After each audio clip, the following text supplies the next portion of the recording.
আসসালামু আলাইকুম। গরু পালনে ৫টি ভুল করে সবাই নতুন খামারিরা সাবধান। গরু পালনে খামার শুরু করতে চান কিন্তু একটা কথা বলি, এই ৫টি ভুল করলে তো গরু তো দূরের কথা, খামারই থাকবে না। আজকের ভিডিওতে থাকছে গরু পালনের সবচেয়ে সাধারণ ৫টি ভুল যা অনেকেই করে ফেলে। তো সেইজন্য সাথেই থাকুন আমাদের। সুজন এগ্রো চ্যানেলে আপনাদের সবাইকে স্বাগতম। তো আজকে আপনাদেরকে বলবো যে গরু পালন করতে গেলে যে ৫টি ভুল করে সবাই অথবা নতুন খামারি যারা সকলেই সাবধান হয়ে যান। তো আমি যে ৫টি ভুলের কথা বলবো, তো সেটা খুব মনোযোগ দিয়ে শুনবেন। সেটা হচ্ছে, আমি প্রথমেই বলতে চাই যে গরু পালনে ১ নাম্বার ভুল করে গরুর রোগের লক্ষণ না জানা বা না চেনা। নতুন খামারিরা গরু পালন করতে যায়, তারা আসলেই গরু সম্পর্কে কিছু বোঝে না, যে গরুর কী সমস্ত রোগ হয়েছে এগুলা শুরুতেই বুঝতে পারে না। চোখ দিয়ে পানি পড়া, যেমন খাওয়া কমে যাওয়া, দাঁড়িয়ে থাকা, এসব লক্ষণ হালকাভাবে নিলে গরুর অবস্থা খারাপ হতে পারে।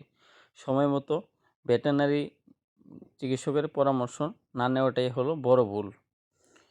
২ নাম্বার, সেটা হচ্ছে খাবারের সঠিক হিসাব না জানা।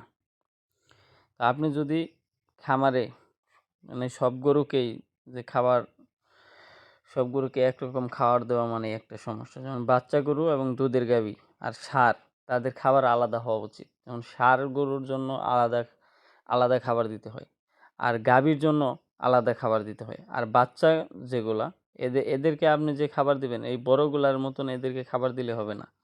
তো এদেরও একটা খাবারের আছে, যে আমার দেখতে পাচ্ছেন যে এক পাশে যে গাভী, তো মাঝখানে আমি এই বাচ্চা, এই দুইটা ছিল বকনা বাছুর। তো এটা ওই পাশে ছিল, বিধায় আমি যে এখানে এই দুইটাই বকনা বাছুর আলাদা করছি আর ষাঁড় বাছুর আলাদা করতেছি। এখন এটাই করছি যে আমি, আমার পরিকল্পনা হচ্ছে যে আমি একটা শেডের মধ্যে শুধু ষাঁড় বাছুর থাকবে, আরেকটা শেডের মধ্যে এরকম বাচ্চা থাকবে, আরেকটা শেডের মধ্যে শুধু গাভী থাকবে। আরেকটা আলাদা একটা ঘর দেওয়া হচ্ছে, যে আপনারা জানেন যে আমি একটা ফ্রিজিয়াম গাভী কিনছি, তো ওটার জন্য একটা আলাদা একটা বাসস্থান করতেছি।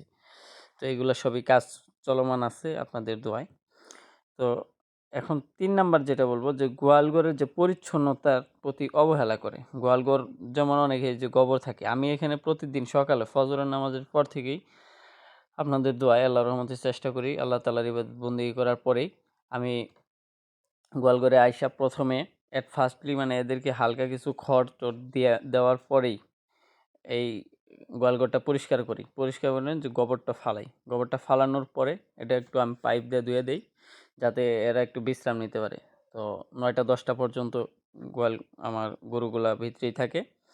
তারপরে একটু বাহিরে নিয়ে কাঁচা ঘাস-টাস খায়। আবার যদি কোনোদিন বৃষ্টি থাকে তাহলে এগুলা ঘরেই থাকবে।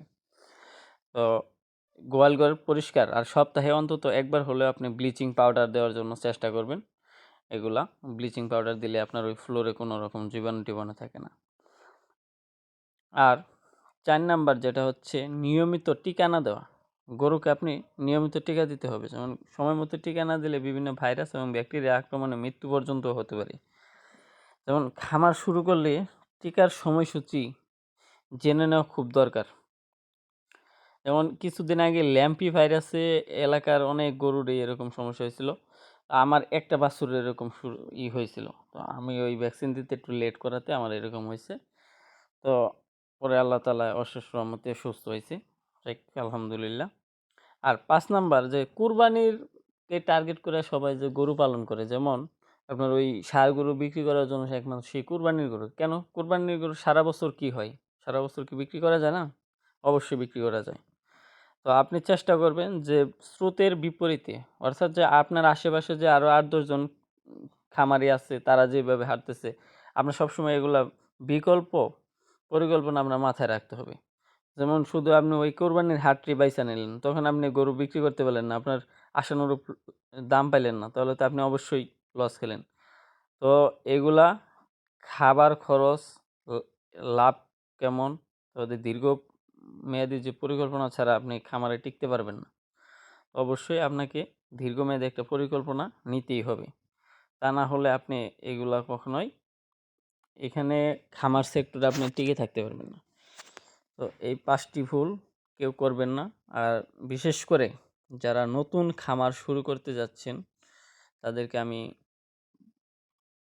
আমার ব্যক্তিগতভাবেই যে একটা পরামর্শ থাকবে, কারণ আমি যেহেতু নতুন একজন খামারি, আমি চেষ্টা করতেছি যে আমি আমার যে স্বল্প অভিজ্ঞতাটা এটা সকলের সাথে আমি শেয়ার করতেছি। যে আমার একটা ভিডিও দেইখা আপনি এই যে কি বলে কি একটা লোভনীয় ফাঁদ দেয় যে ১ বছরেই ১০টা গরুর মালিক বা ২০টা গরুর মালিক। ভাই, ১ বছরে ৮-১০টা গরুর মালিক হওয়া এত সোজা না। এগুলো অনেক কাঠখড় পুড়াইয়া তারপর আসতে হয়। তো মিনিমাম ৩, ৪, ৫ বছর ১০ বছর পর্যন্ত খামার সেক্টরে যদি টিকতে পারেন, তাহলে অবশ্যই খামারে ভালো কিছু করতে পারবেন। তো ৫ বছরের নিচে কেউ আইসেন না। আর প্রচুর পরিশ্রম দিতে হয়।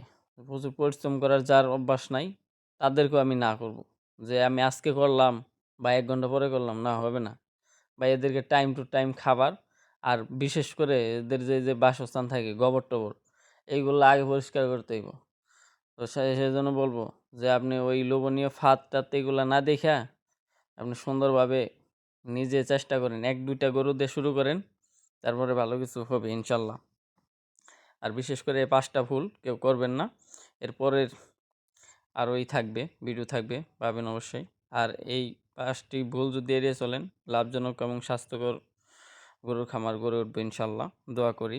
আর সুজন এগ্রো চ্যানেল সাবস্ক্রাইব করে রাখুন, কারণ সামনে আরও ভিডিও দিব ইনশাল্লাহ। খরচ হিসাব নিয়ে, খাবারের রেশন, দুধের উৎপাদন বাড়েন কীভাবে, এগুলো সব কিছু ভিডিও পাবেন ইনশাল্লাহ। যদি আমার চ্যানেলটা আপনাদেরকে ব্যক্তিগতভাবে একটু ভাল লাগে, তাহলে অবশ্যই দিবেন। আপনি যদি বিশেষ করে গরুর প্রেমী হন, মানে গরুর ভিডিও দেখতে আপনার ভালো লাগে, তাহলে অবশ্যই আপনি সাবস্ক্রাইব করবেন। আর যদি খামার ভালো লাগে, তাহলে অবশ্যই আপনি সাবস্ক্রাইব করে রাখবেন এবং লাইক, কমেন্টস, শেয়ার করবেন। আর দয়া করে কেউ সবাই কমেন্ট করার চেষ্টা করবেন। আমার থেকে যদি কারো ভালো পরামর্শ থাকে, অবশ্যই আমাকে পরামর্শ দিবেন, কারণ আমি এই সেক্টরে নতুন। সেজন্য আপনি আমার এই ছোট ভাই মনে করে আমাকে পরামর্শ দিতে পারেন। আমি চেষ্টা করব আপনাদের পরামর্শ অনুযায়ী চলার জন্য। সামনে আরও ভালো ভিডিও দিব ইনশাল্লাহ। আর দোয়া করেন আমার খামারের জন্য, আমার খামারের জন্য আল্লাহ তাআলা বারাকা দান করেন। সবাই ভালো থাকবেন, সুস্থ থাকবেন। এবং কি আমার এই চ্যানেলের নামে আরেকটা ফেসবুক পেজ আছে, চাইলে আপনারা ফেসবুক পেজও দেখতে পারেন। তো ফলো দিয়ে রাখবেন। আর এই গাভীটার জন্য দোয়া করেন। এই গাভীটা বাচ্চা দেওয়ার সময় আসতেছে, খুবই অল্প দিন আছে আর। তো এটাই হচ্ছে আমার খামারের মা গাভী। ভালো থাকেন সবাই, আসসালামু আলাইকুম।